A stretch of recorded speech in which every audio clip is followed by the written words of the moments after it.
Bismillahirrahmanirrahim. Alhamdulillah nahmaduhu wa nasta'inuhu wa nastaghfiruh.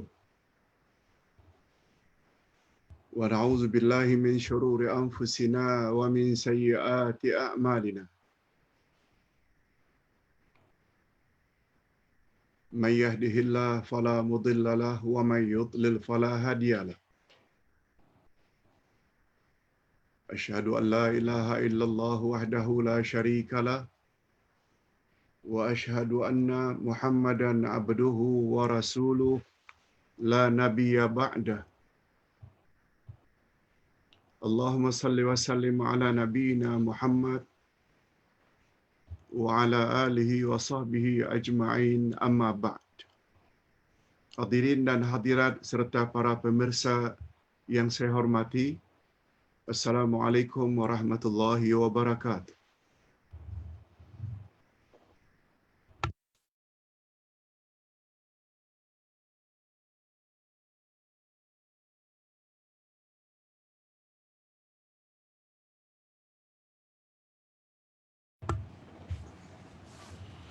Alhamdulillah, kita bersyukur kehadirat Allah Azza wa Jalla.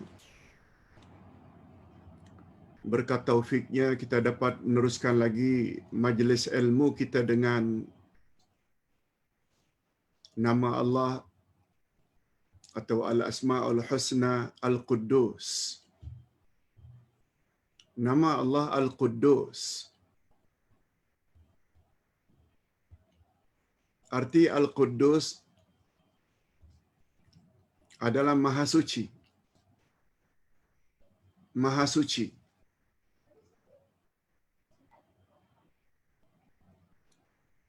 Allah Subhanahu wa taala berfirman dalam banyak ayat Al-Quranul Karim menyebut tentang nama Allah Al-Quddus ini.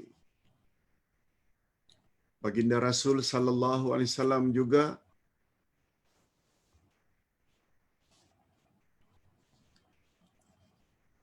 dalam beberapa doa menggunakan nama Allah Al-Quddus.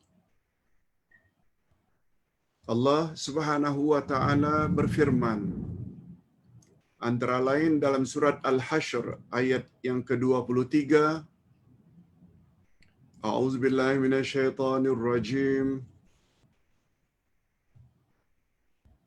Huwallahu alladzi la ilaha illahu Al-Malikul Quddusus Salamul Mu'minul Muhaiminul Azizul Jabbarul Mutakabbir. Subhanallahi amma yushrikun.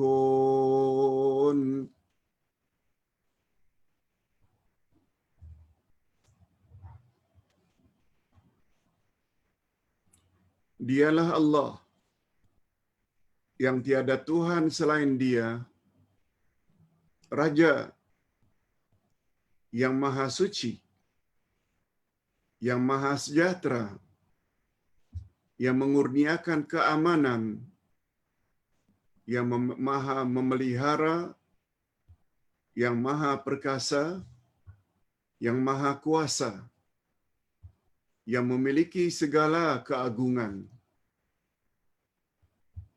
Maha suci Allah dari segala yang mereka persekutukan.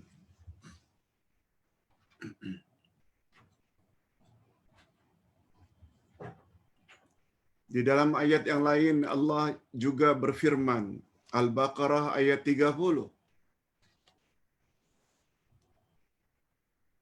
Wa nahnu nusabbihu bihamdika wa nuqaddisu lak.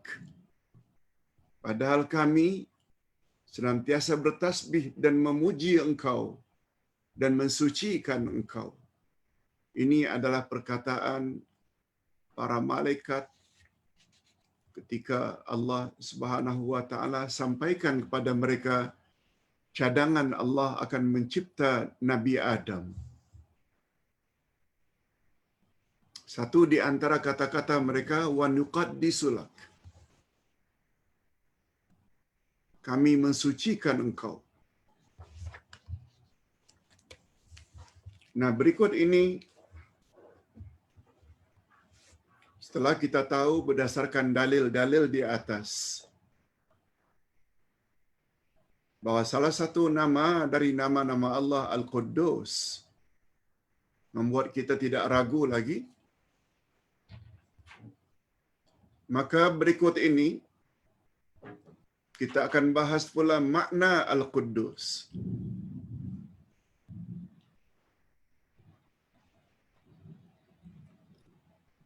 Secara ringkasnya, Al-Quddus ada dua makna. Yang pertama, At-Taharah, yaitu suci, bersih. Yang kedua, makna Al-Quddus adalah Al-Barakah, keberkatan.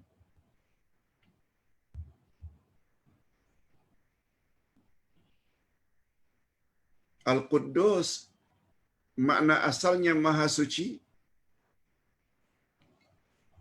Menurut bahasa, dia merujuk kepada dua makna. Pertama, At-Taharah, yaitu suci, bersih. Sebab kita wajib mensucikan Allah, wajib membersihkan Allah dari segala sifat-sifat yang tidak layak baginya. Lebih kurang membawa makna tasbih. Maha suci Allah dari segala kecacatan, dari segala keburukan, dari segala keaiban. Quddus yang pertama membawa makna at-taharah. Allah itu suci. Yang kedua, Al-Quddus dengan makna al-barakah. Itu sebabnya mengapa Palestin dipanggil dengan Al-Ardul Muqaddasah, yaitu bumi yang penuh dengan berkat. Itu Palestin. Baitul Maqdis. Dan Palestin itu keseluruhannya dipanggil dengan Al-Ardul Muqaddasah, tanah yang diberkati Allah.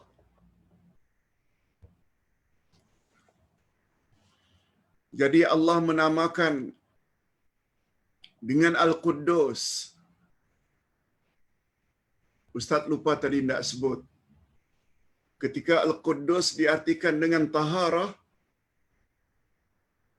taharah maknanya suci, bersih. Itu sebabnya Allah Subhanahu wa taala sebut dalam hadis qudsi, "Man tarakal khamra wa huwa yaqdiru alaihi la asqiyannahu min haziratil qudsi." Barang siapa yang meninggalkan arak, tidak mau minum arak, sedangkan dia mampu berbuat demikian, dia mampu minum arak, tapi dia tidak mau minum arak, niscaya Allah Subhanahu wa taala akan suguhkan dia, akan hidangkan dia arak daripada Haziratul Qudsi.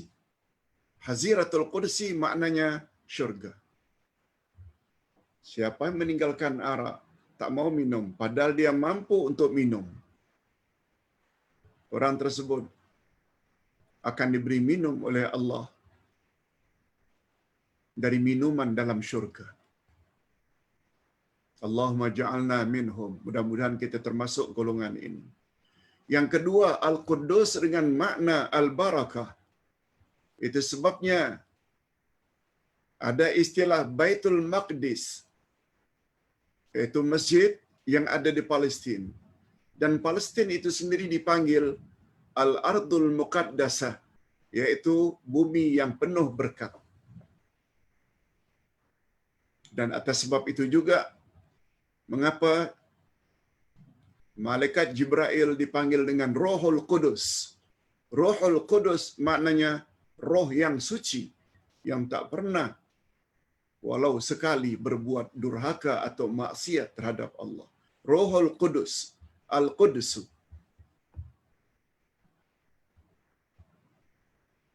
Tapi manusia tidak boleh ditakdis, disuci. Itu sebabnya di dalam ilmu akidah jilid 2 kita ada bahas dalam buku 2 ini bahwa salah satu yang boleh merosakkan akidah seseorang yaitu apabila dia takdis terhadap seseorang. Apa makna takdis? Mensucikan seseorang. Seolah-olah orang itu tak pernah buat dosa. No. Yang boleh kita takdis hanya Rasulullah sallallahu alaihi wasallam, sebab Rasul maksum, tak pernah buat dosa. Okey. Berikut ini kita akan sambung lagi kandungan nama Al-Quddus. Apa yang terkandung di dalam nama Allah Al-Quddus? Ada 6 pembahasannya. Kita sebut secara singkat. Di antara kandungan makna nama Allah Al-Quddus. Pertama, Allah Maha Suci dari segala keburukan. Allah Maha Suci daripada kekurangan dan kecacatan, sama ada pada zatnya, atau pada perkataannya, atau pada perbuatannya, atau pada sifat-sifatnya. Tidak ada sama sekali kecacatan, keaiban. Itu sebabnya kalau Allah punya sifat, dia ada wajah, dia ada tangan. Yakini saja Allah memang ada wajah, ada tangan. Tapi jangan samakan wajah dan tangan Allah dengan tangan makhluk. Itu maksudnya. Sama ada zatnya atau sifatnya atau perkataannya atau perbuatannya, takdis belaka. Tidak ada sedikit pun kecacatan padanya. Yang kedua, makna takdis. Kita perlu memahami makna takdis. Salah satu sifat bagi Allah. Disebabkan karena tidak faham makna takdis inilah orang-orang Syiah mentakdiskan al-a'immah, imam-imam mereka. Kononnya 12 imam mereka semuanya maksum, tak pernah buat salah.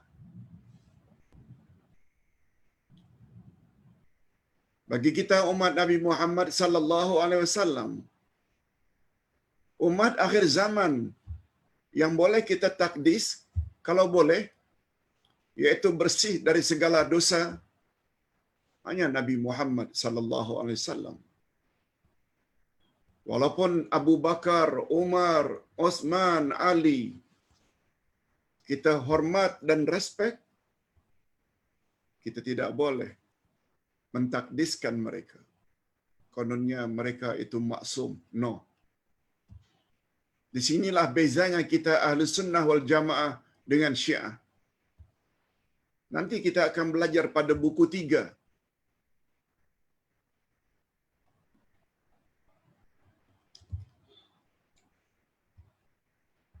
Tentang akidah Ahlus Sunnah wal Jamaah.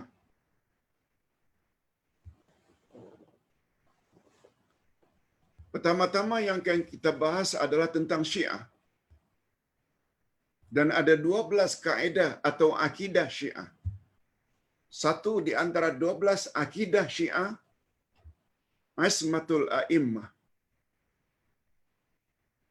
Imam-imam mereka sebanyak 12 orang, keturunan Sayyidina Ali. Semuanya maksum, tak pernah buat dosa. Ini termasuk bab takdis. Jangankan 12 keturunan Sayyidina Ali, Sayyidina Ali itu sendiri bagi kita tak boleh kita takdis.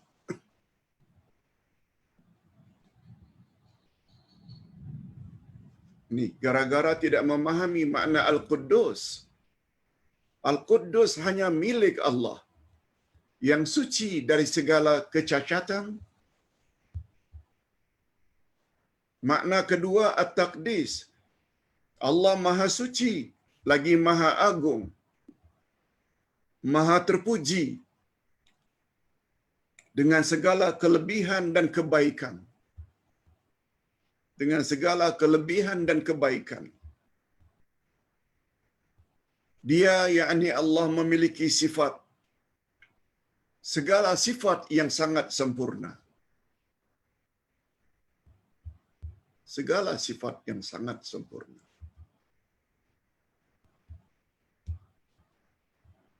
Hatta Nabi Muhammad sallallahu alaihi wasallam, kita tidak boleh katakan baginda memiliki segala sifat yang sangat sempurna. Tak boleh.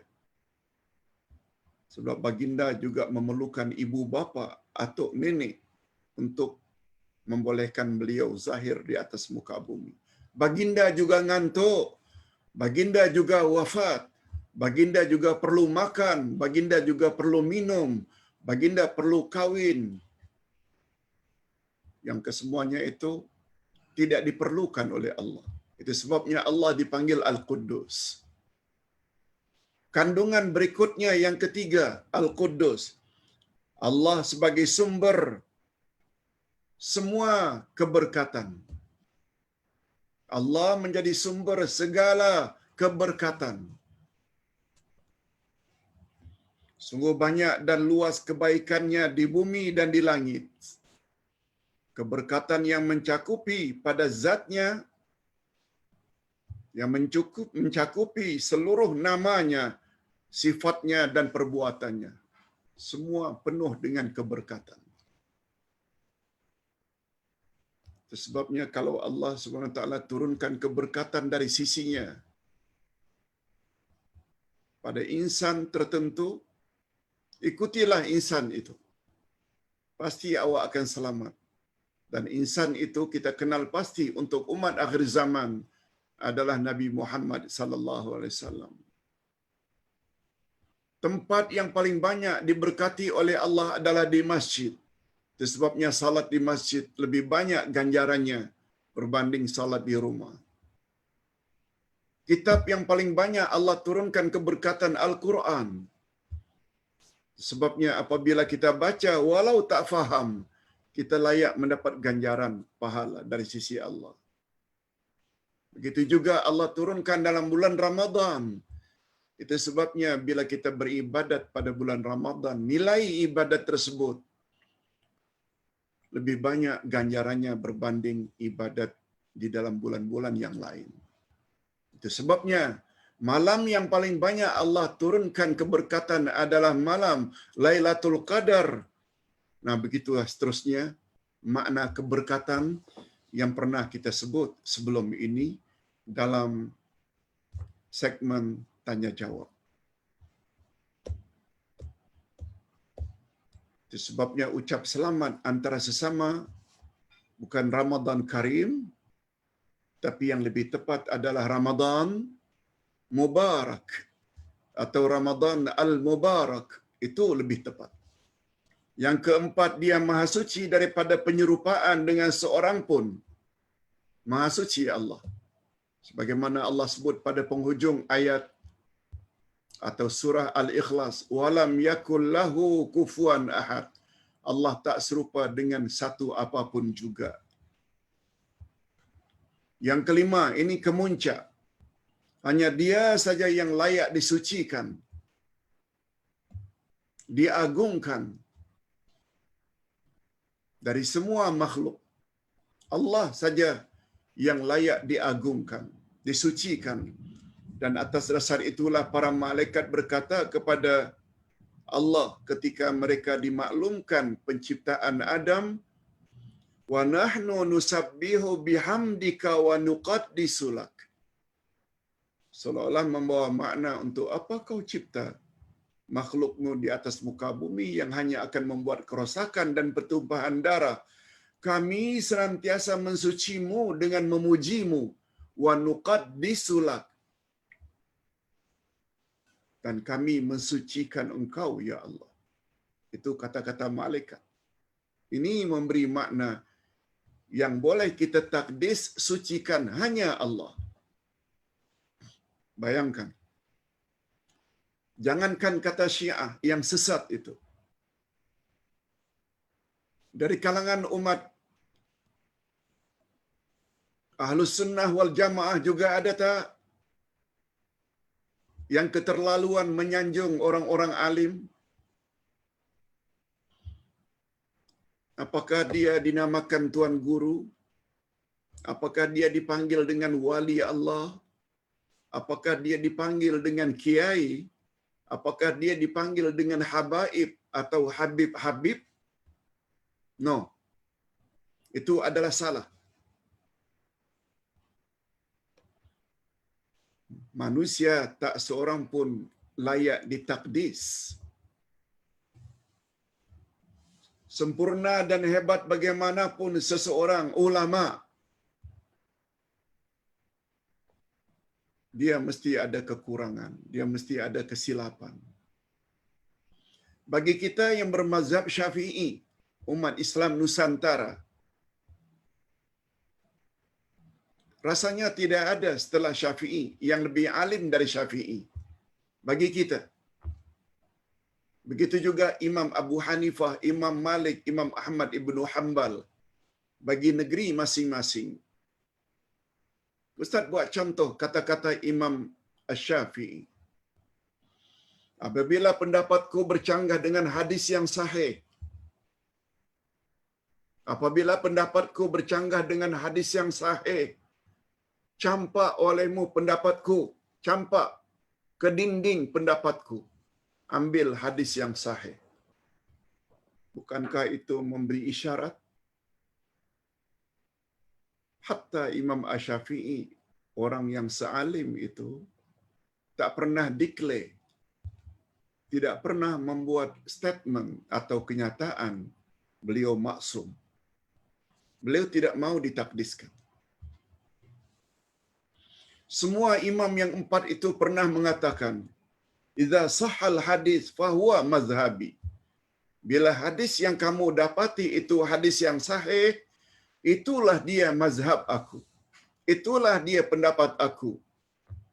Abu Hanifah cakap begitu, Imam Malik cakap begitu, Imam Syafi'i cakap begitu, Imam Ahmad Ibnu Hanbal cakap begitu. Terdapat tak di kalangan mereka yang mengaku Ahlus Sunnah wal Jamaah, bila disampaikan hadis yang sahih, dia lalu jawab, tidak, Kiai aku lebih tahu. Tidak, Tuan Guruku lebih tahu. Tidak.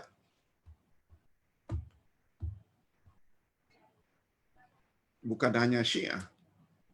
Berapa banyak orang yang ta'assub dan fanatik sudah terkena. Ini faedahnya kita belajar nama Allah. Satu di antaranya takdis. Dan salah satu daripada kandungan makna nama Allah At-Taqdis, hanya Allah saja yang layak dan berhak disucikan. Tidak yang lain. Yang keenam, terakhir, kemuncak pensucian hamba terhadap zat Allah ialah mentauhidkan Allah. Yakni mengesahkan Allah. Atau dengan kata lain, hanya dia saja yang layak disembah. Apa sebab? Pada diri Allah tidak ada sedikit pun kekurangan. Oleh sebab itu, kalau hanya dia saja yang kita sucikan, kita patuhi, kita taati, layak tak? Yes. Kalaupun ada insan yang mesti kita taati, sucikan,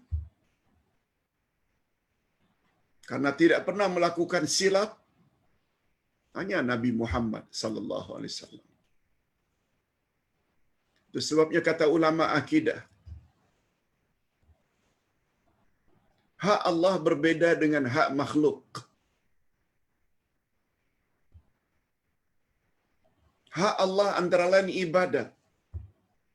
Tak boleh ditujukan kepada selain Allah. Hatta kepada Nabi Muhammad, kita tidak boleh beribadat. memohon permintaan, berdoa mesti kepada Allah. Tak boleh hatta kepada Nabi Muhammad, apalagi setelah baginda wafat.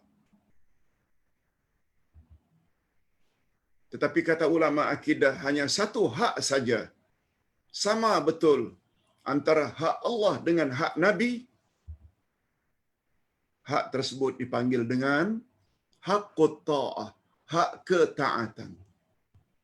Yes. Sebab Allah berfirman dalam Quran, Nabi Muhammad sallallahu alaihi wasallam bersabda dalam hadisnya,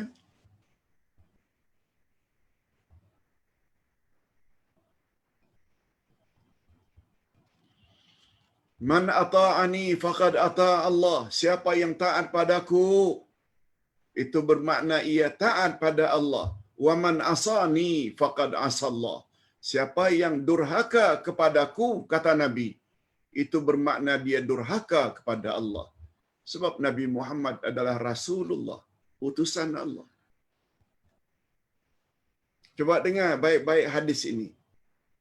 Nabi pernah membuat statement, "Kullu ummati yadkhulunal jannah illa man aba." Seluruh umatku akan masuk syurga, kata Nabi. Seluruh umatku akan masuk syurga, kecuali mereka yang tidak mau masuk syurga.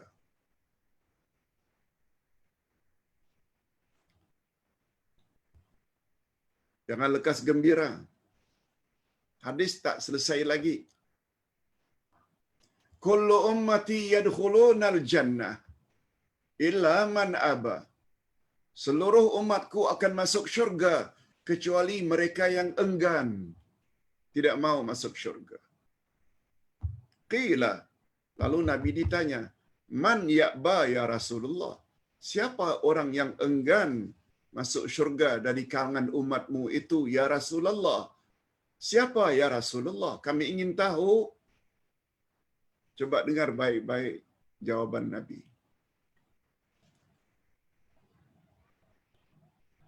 "Man ata'ani dakhalal jannah." Siapa yang taat padaku, dia layak masuk syurga. "Wa man asani faqad aba." Siapa yang ingkar dengan ketetapan aku, dialah orang yang enggan.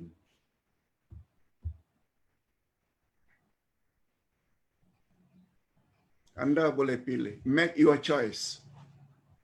Nak masuk syurga, taat Nabi Muhammad jadi syarat. Hadis-hadis Nabi tidak ditaati karena lebih fanatik kepada tuan guru. Jangan harap. Sebab awak termasuk ke dalam golongan umat Muhammad yang enggan masuk syurga karena dia dalam hidupnya tak suka ikut sunnah Nabi sallallahu alaihi wasallam. Na'udzubillah min dzalik. Okey. Sekarang kita berpindah pula kehebatan nama Allah Al-Quddus. Ini mana kehebatannya nama Allah Al-Quddus? At-Taqdis, pensucian, adalah kemuncak makna tauhid. Ia adalah salah satu rukun dari dua rukun tauhid, al-asma wa sifat.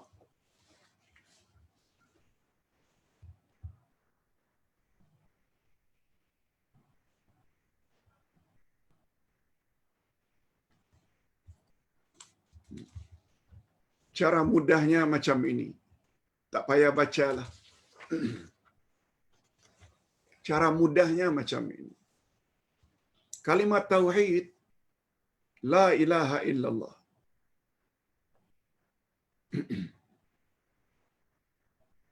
Kalimat tauhid, la ilaha illallah, ada dua rukun. Rukun pertama namanya nafi. Menidakkan. Dia adalah bahagian la ilaha. Tidak ada Tuhan yang berhak disembah. Itu namanya nafi.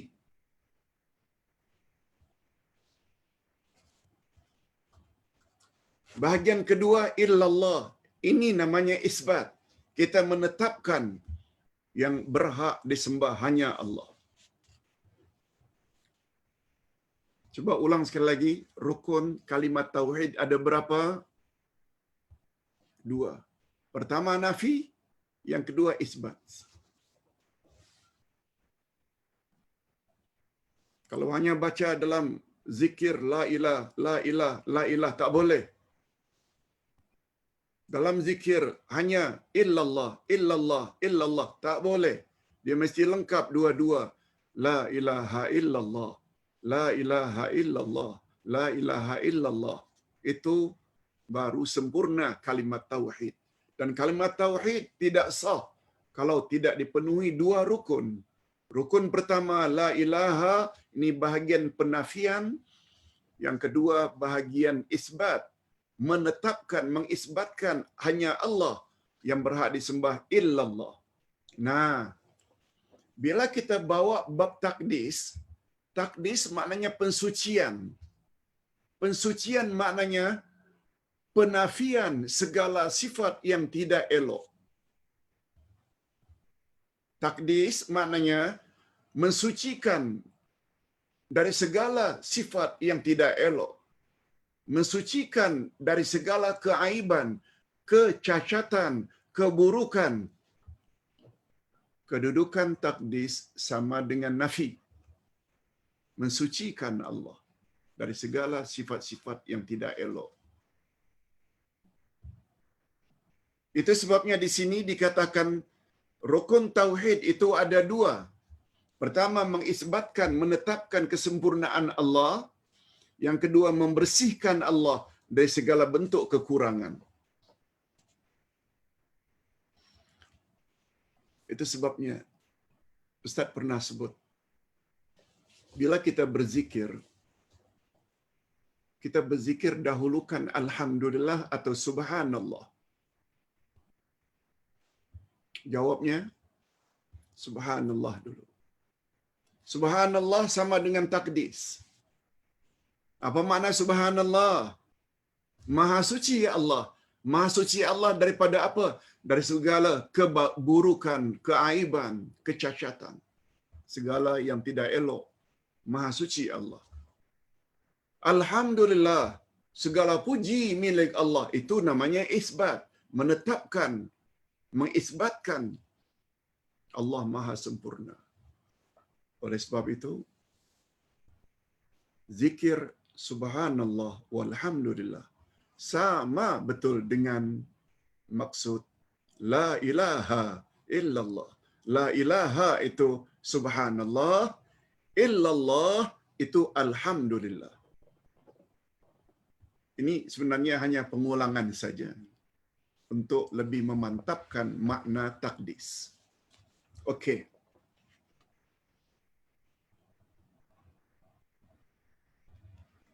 Nah, sedikit kita singgung. Jika makna Al-Quddus adalah pensucian dari segala kekurangan dan kecacatan, maka secara tersirat ia membawa makna at-ta'zim, pengagungan.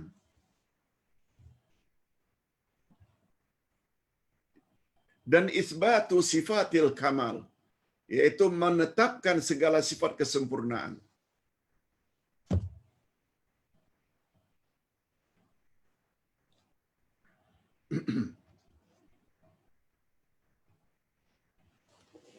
Dengan bahasa mudahnya macam ini.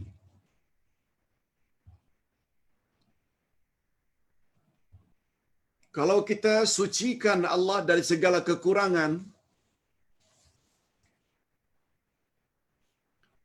bukan pensucian itu sifat kesempurnaan.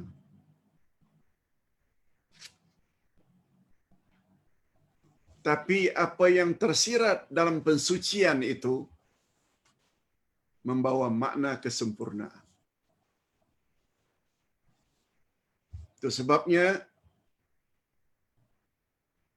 di dalam kaedah penetapan sifat-sifat Allah disebut an-tanzihul mahdu laisa madhan hatta yatadammana isbatu kamali diddihi. Coba fahami maksud Ustaz.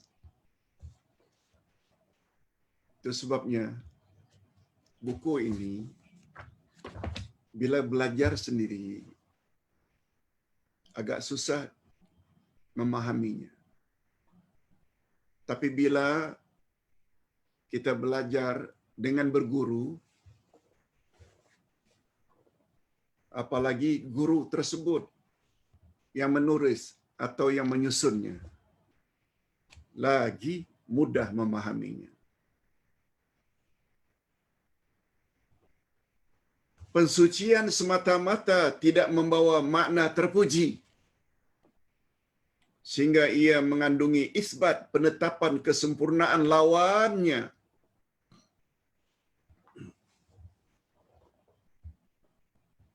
Penjelasannya macam ini. Betul tak Allah memiliki dua sifat? Sifat Allah dua saja. Secara global, ijmali. Garis besar. Pertama namanya sifat subutiyah. Dari kata isbat. Kita tetapkan, yakini. Itu sifat Allah. Itu sebabnya subutiyah diartikan dengan sifat kesempurnaan bagi Allah. Al-Hayyu, Maha hidup. Al-Alimu, Maha mengetahui. Al-Basiru, Maha melihat. Al-Azimu, Maha agung. Sempurna belaka. Dan satu lagi, apa nama sifat Allah? Salbiyah. Salbiyah maknanya menafikan kekurangan daripada Allah. Allah tidak ngantuk. Allah tidak tidur. Allah tidak mati. Allah tidak zalim. Allah tidak lemah. Okey. Sekarang bila kita ingin bawakan dari dua sifat tersebut, subutiyah dengan salbiyah, takdis dia menghala ke arah nafi. Menghala ke arah salbiyah. Takdis mensucikan Allah dengan makna kita sucikan Allah dari segala kekurangan, keaiban, kecacatan. Itu makna takdis. Nah, sebagaimana sifat salbiyah, Allah tidak tidur, Allah tidak ngantuk, Allah tidak zalim, Allah tidak mati. Sifat-sifat salbiyah itu bukan sifat kesempurnaan bagi Allah.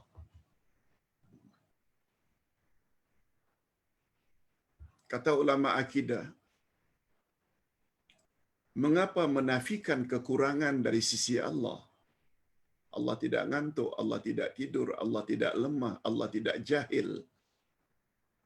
Allah tidak pelupa, Allah tidak zalim, Allah tidak mati. Mengapa Pak Ustaz sifat salbiyah tersebut bukan sifat kesempurnaan? Ini jawabannya. Kita menafikan kekurangan dari zat Allah, dari sisi Allah kita nafikan. Sedangkan sifat yang dinafikan tersebut tidak wujud di sisi Allah. Apa guna penafian?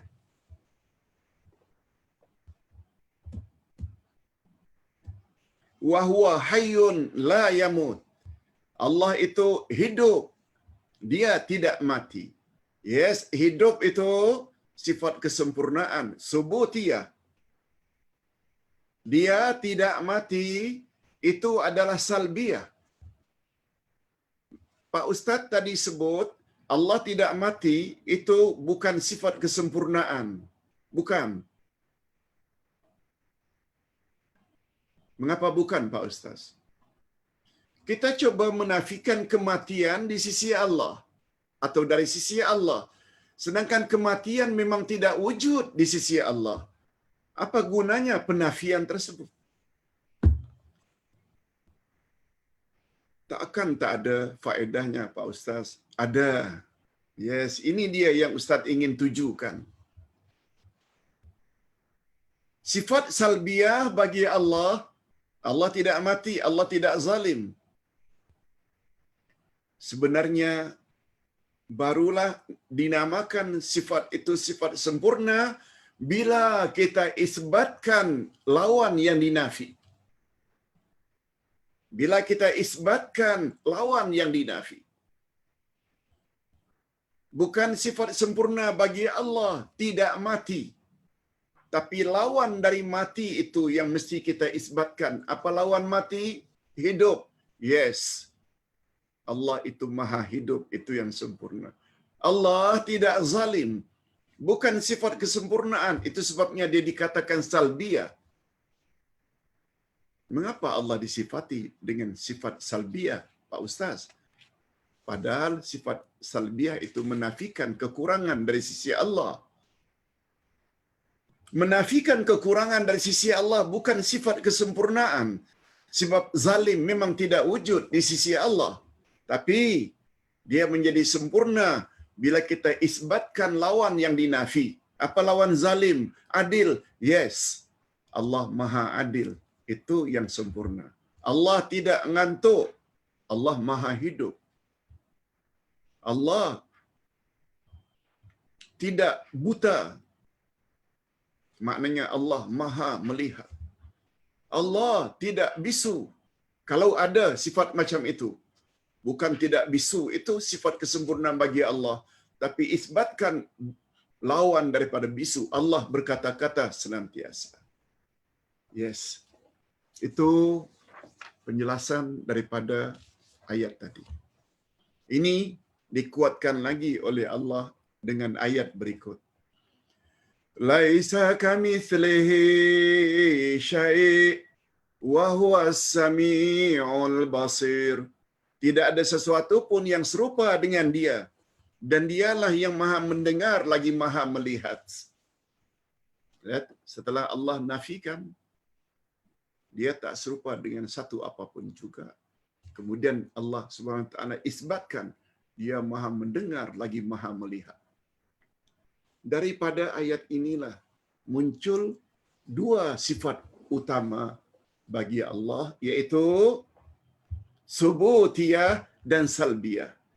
Salbiyah itu bahagian laisa kamitslihi syai', karena kita menafikan segala yang serupa dengan Allah. Kemudian subutiyah pula tersirat di dalam wa huwas samiul basir. Dia maha melihat lagi maha mendengar. Nah, ini penjelasan tadi tentang la ilaha illallah. La ilaha itu sama dengan subhanallah. Kemudian illallah itu sama dengan alhamdulillah. Yes. Nah, sekarang kita berpindah kepada hikmah jika bergandingan. Kita dulu pernah sebut, bila sifat atau nama Allah disebut sendirian, itu saja sudah membawa makna kesempurnaan, apatah lagi apabila dua nama Allah disebut bergandingan. Contoh, Al-Malikul Quddus. Dia maha berkuasa. Dia adalah raja yang maha berkuasa, lagi maha suci. Sudahlah berkuasa, suci pula. Beza tak dengan makhluk apabila berkuasa? Kita buat contohlah. Namrud. Ini contoh yang selamat sedikit. Sebab confirm dia tempatnya neraka. Dia memerintah terlalu lama, 500 tahun.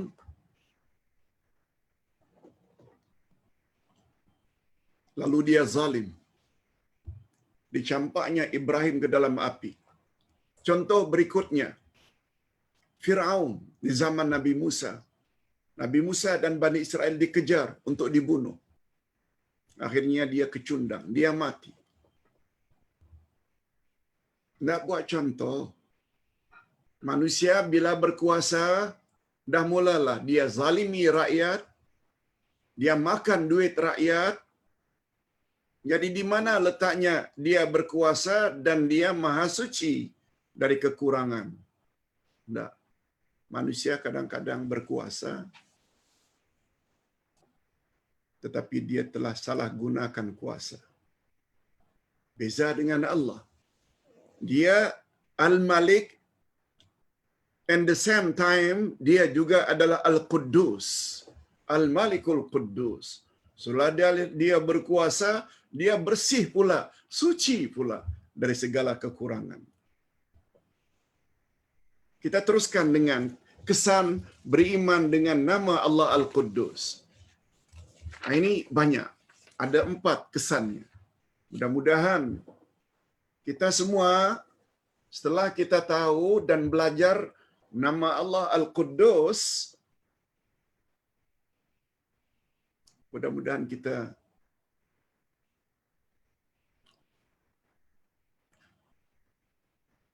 memahami makna nama Allah Al-Quddus ini memberi kesan pada diri kita. Memberi kesan ya, bukan maknanya kita ada sifat kudus, bukan. Memberi kesan. Karena Al-Quddus itu sifat yang sangat mulia, hebat. Kepahaman kita terhadap nama Allah Al-Quddus kita akan menjadi orang ini.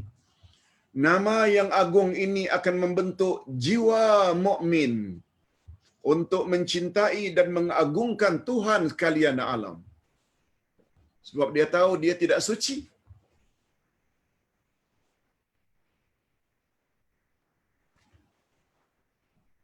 Kita kotor.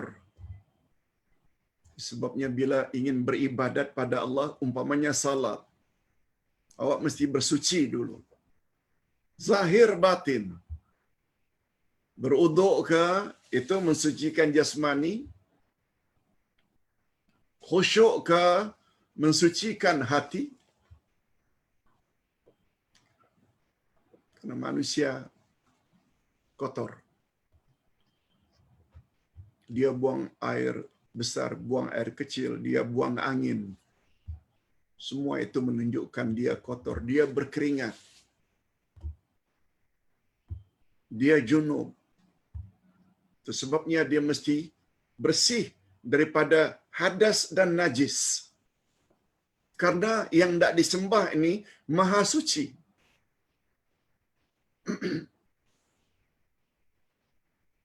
Itu sebabnya kata Nabi, tidak sah salat tanpa bersuci. Tidak sah salat tanpa beruduk. Bukan hanya itu, syarat sah salat, pakaian, badan, dan tempat salat mesti bersih daripada najis. Badan pula dari najis dan hadas. Apakah hadas besar atau hadas kecil?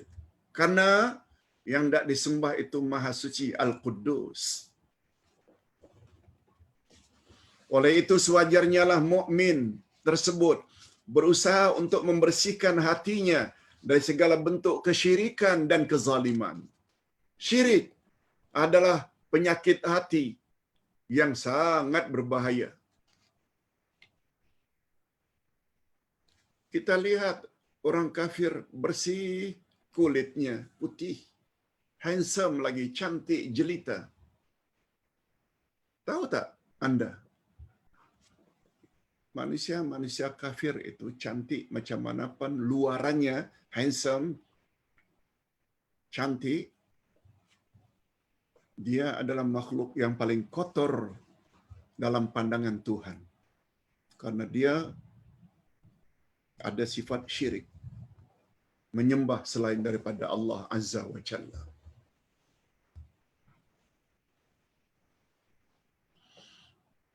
Baik macam mana pun perbuatannya, tidak ada nilai sedikit pun di sisi Allah, gara-gara syirik.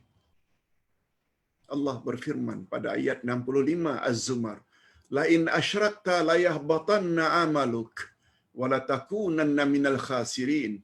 Bila kamu terlibat dengan syirik, hancur musnah seluruh amalan kamu. Dan di akhirat nanti, kamu pasti termasuk orang-orang yang rugi.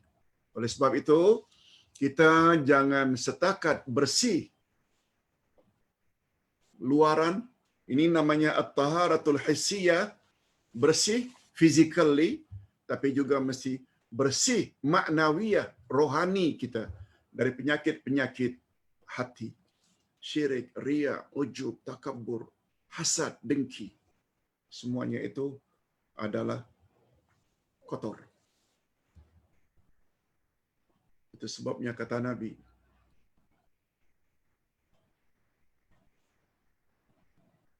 al-hasadu ya'kulul hasanati kama ta'kulun narul hataba. Hasad dengki memakan amal baikmu sama dengan api makan kayu api. Jadi arang, jadi abu. Lihat tuh penyakit dalaman, sangat berbahaya.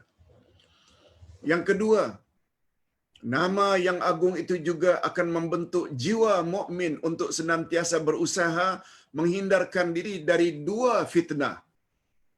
Fitnah syahwat dan fitnah syubhat. Kita akan belajar nanti di dalam kitab ke arah memahami Al-Quran. Dua fitnah yang sangat berbahaya. Fitnah syahwat, penyebabnya ialah karena terlalu ikut hawa nafsu.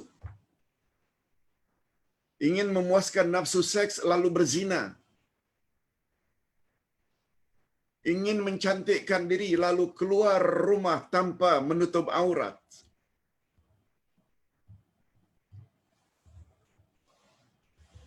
Karena terlalu ikut rasa marah lalu membunuh.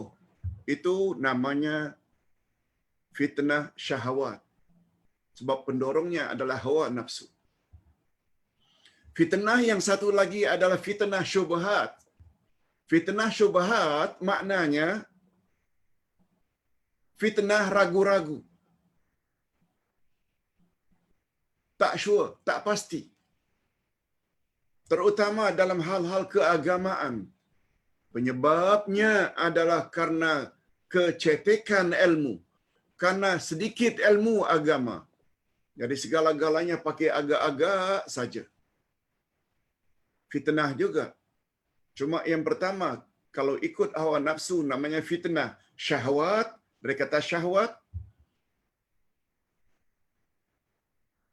Tapi bila selalu ragu-ragu, itu namanya fitnah syubhat. Tidak pasti. Nah, cara merawat fitnah ini, fitnah syahwat, cara merawatnya hendaklah banyak-banyak sabar. Sabar maknanya menahan. Duit banyak. Berada pula di outstation atau overseas.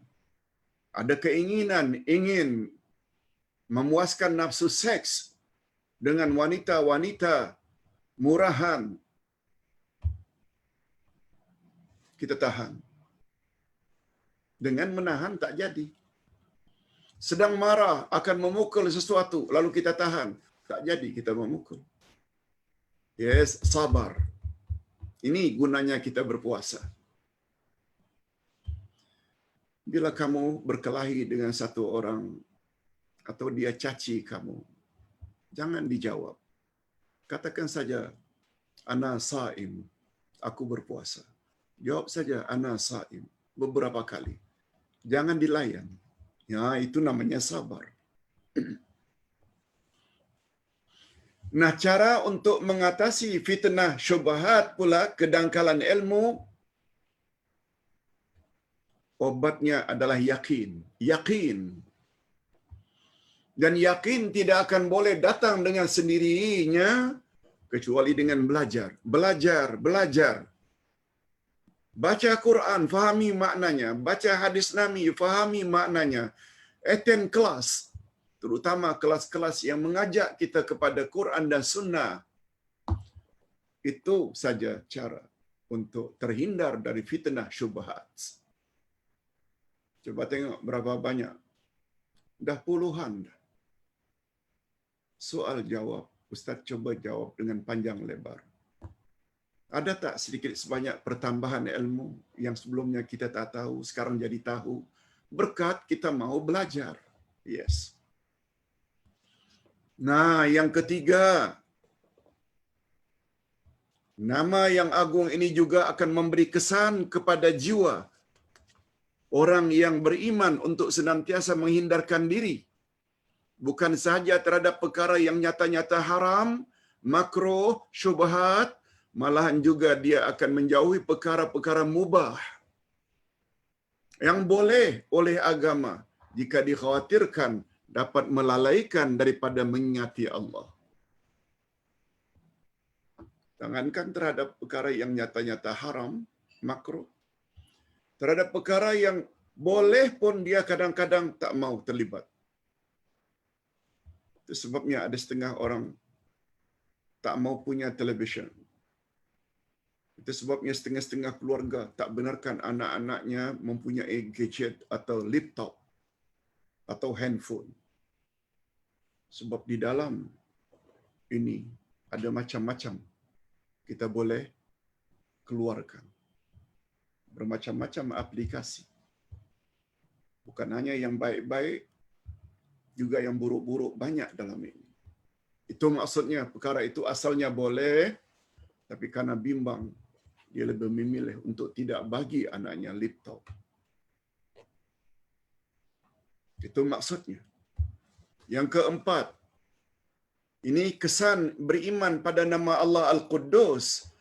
Nama yang agung ini juga akan membuat seseorang tidak terlalu mengutamakan kelezatan jasmani, tetapi justru akan mendorongnya untuk terus menimba ilmu pengetahuan yang berguna. Itu sebabnya kata Nabi, habis salat subuh jangan lupa baca doa, Allahumma inni as'aluka ilman nafi'a. Ya Allah, berilah aku ilmu yang bermanfaat. Tetapi justru akan mendorongnya untuk terus menimba ilmu pengetahuan yang berguna dan memiliki akhlak yang mulia. Hakikat ini tersimpul di dalam dua perkara. Hakikat ini, kesan beriman kepada nama Allah Al-Quddus, dia bukan hanya mengutamakan kelezatan jasmani. Tak salah makan sedap-sedap. Tapi sebenarnya dia juga berusaha untuk memiliki akhlak yang mulia. Hakikat ini yaitu tidak keterlaluan terhadap kelezatan jasmani, tapi lebih kepada akhlak yang mulia. Hakikat itu tersimpul dalam dua perkara. Kalau ingin jadi orang seperti itu, tidak terlalu keduniaan, kejasmanian, tapi lebih kepada kerohanian. Sebab itu yang akan dipandang oleh Allah nanti di akhirat. Apa dalilnya Pak Ustaz? Jaga hati ini sangat mustahak. Nanti di akhirat Allah berfirman, Yauma la yanfa'u malu wa la banun illa man atallaha biqalbin salim. Allah Subhanahu wa taala berfirman,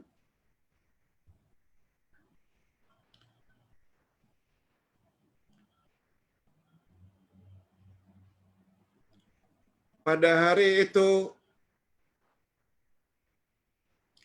tidak berguna lagi harta dan anak-anak,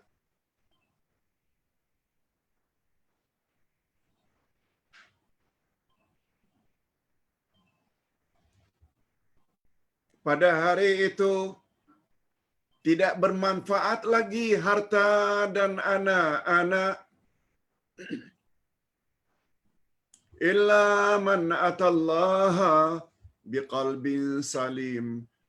Melainkan orang yang mendatangi Allah dengan membawa hati yang bersih. Kita boleh lihat pada surat Al-Baqarah ayat 88-89. Ingat selalu Al-Baqarah 88-89. Apa kata Allah pada ayat itu? Kita dah bacakan tadi. Al-Baqarah 88-89.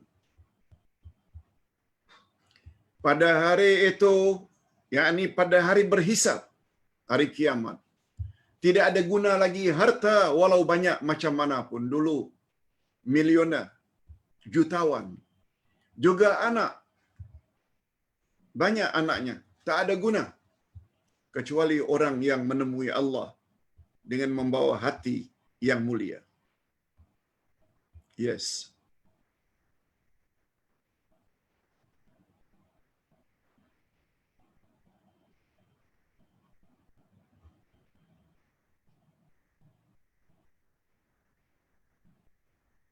Minta maaf. Rupanya bukan ayat itu.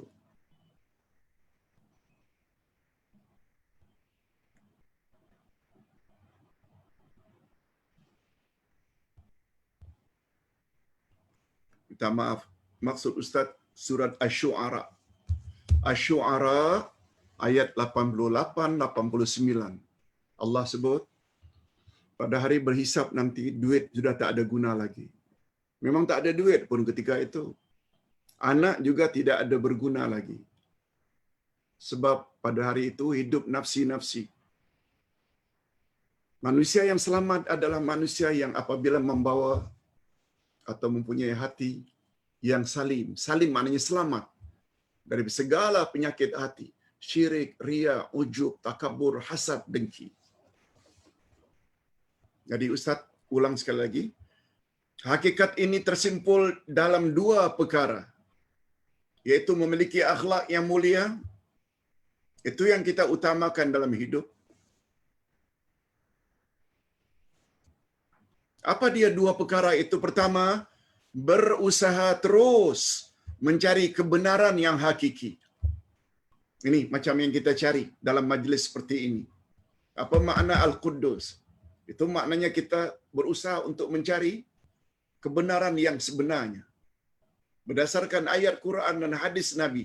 Bukan rekaan akal. Dengan kata lain, timba ilmu banyak-banyak. Terutama ilmu dari Al-Quran dan Sunnah Nabi. Sehingga kita betul-betul kenal pada Allah, betul-betul kenal pada Nabi Muhammad sallallahu alaihi wasallam dan betul-betul kenal ajaran Islam yang sebenarnya. Ingat, ajaran Islam bukan ajaran nenek moyang. Islam agama Allah. Yang Allah turunkan pada Rasul terakhir bernama Muhammad. Itu sebabnya reference, rujukan utama agama Islam yang menjamin kita tak akan sesat bila kita ikut Quran dan Sunnah. Nah yang kedua, tak cukup cari pengetahuan yang hakiki, ilmu yang sebenarnya, tak cukup. Mesti ada yang kedua, mencari kebaikan dengan mengamalkan kebenaran yang diyakininya itu. Bukan sekedar ilmu dalam bentuk teori. Oh, tahu, tapi tak buat. No. Pertama, cari ilmu. Dah dapat ilmu itu, ilmu yang benar. Kalau tak tahu, tanya. Fas'alu ahla dzikri in kuntum la ta'lamun. Tanyalah orang yang tahu jika kamu masih belum tahu.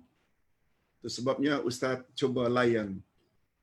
Cuma soal jawab hari ini Ustaz tadi tak sempat sebab ada hal yang tak dapat dielakkan sebelah pagi sehingga tak sempat tulis. InsyaAllah Ustaz akan tulis pada malam ini insyaAllah. Yang kedua, setelah kita tahu, kita amalkan. Nah terakhir, doa dengan nama Al-Quddus. Ini bahagian akhir. Ini bacaan ini nih kita dah belajar di dalam kitab Salat Rasulullah. Pedoman salat. Subuhun Kudus Rabbul Malaikat Warruh. Bagus dibaca ketika rukuk selain Subhan Rabbil Azim. Subuhun Kudus Rabbul Malaikat Warruh. Dan Nabi juga galakkan agar kita membaca zikir ini apabila selesai salat witir. Bagus dibaca zikir ini. Subuh setelah salam, rakaat ketiga witir, biasanya imam akan baca, bagus bacaannya. Ini dia bacaannya. Subuhun Kudus Rabbul Malaikat Warruh.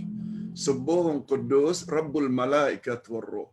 Subuhun Kudus Rabbuna wa Rabbul Malaikat Warruh. Pun ada juga ditambah Rabbuna Rabbul Malaikat Warruh.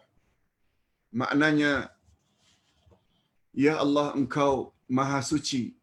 Maha Suci dari segala kekurangan dan dari segala yang tidak layak bagi kebesaran-Mu, Tuhan, para malaikat dan roh. Dan ini menurut Siti Aisyah, amalan Rasulullah membaca 10 kali setelah beliau bangkit dari tidurnya. Bila kita bangkit untuk sahur, bagus. Bukan dalam Ramadan saja, setiap malam bila bangkit jam 4 untuk tahajud witir atau untuk sahur, baca Allahu Akbar 10 kali, Alhamdulillah 10 kali, Subhanallah wa bihamdih 10 kali, Subhanallahi wa bihamdih, Subhanal Malikil Quddus, ini satu di antaranya, Subhanal Malikil Quddus, Astaghfirullahal Azim, La ilaha illallah, masing-masing 10 kali. Lalu diikuti dengan Allahumma inni a'udzubika min dhiqid dunya wa dhiqi yaumil qiyamah. Ya Allah, aku berlindung kepadamu daripada kesempitan di dunia dan daripada kesempitan di hari kiamat. Kemudian baginda memulai salatnya. Salat tahajud atau salat witir. Boleh setelah baca ini. Hadis riwayat Abu Daud dan hadis ini derajatnya hasan sahih menurut Imam Albani. Kita sampai di sini dulu pertemuan kita petang ini membahas nama Allah Al-Quddus. Sungguh banyak pengajaran yang dapat kita ambil. Kita akhiri dengan doa. Alhamdulillahirabbil alamin wassalatu wassalamu ala asyrafil anbiya'i wal mursalin wa ala alihi wa sahbihi ajma'in. Allahumma inna nas'aluka ilman nafi'a wa rizqan thayyiba wa amalan mutaqabbala. Ya Allah, kami mohon kepadamu ilmu yang bermanfaat, rezeki yang baik-baik dan amal yang diterima. Allahumma ja'alna wa auladana wa ummahatina wa abaina wa aqribaina min utaqaika minan nar. Ya Allah,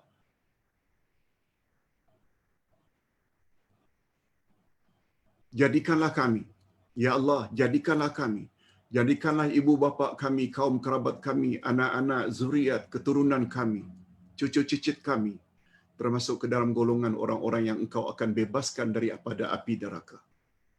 Allahumma khtim lana bi husnil khatimah wa la takhtim alaina bi su'il khatimah. Ya Allah, akhirilah hidup kami dalam keadaan akhir yang baik, akhir dalam iman dan amal saleh, dan hindarkan kami daripada mendapat su'ul khatimah. Ya Allah, ya Tuhan kami, hari ini kami telah mempelajari nama-Mu Al-Quddus. Kami sudah faham, ya Allah.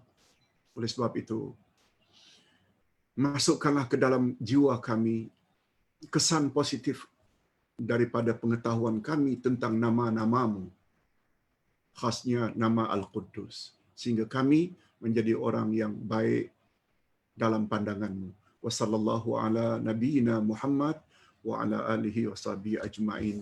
Walhamdulillahirabbil alamin.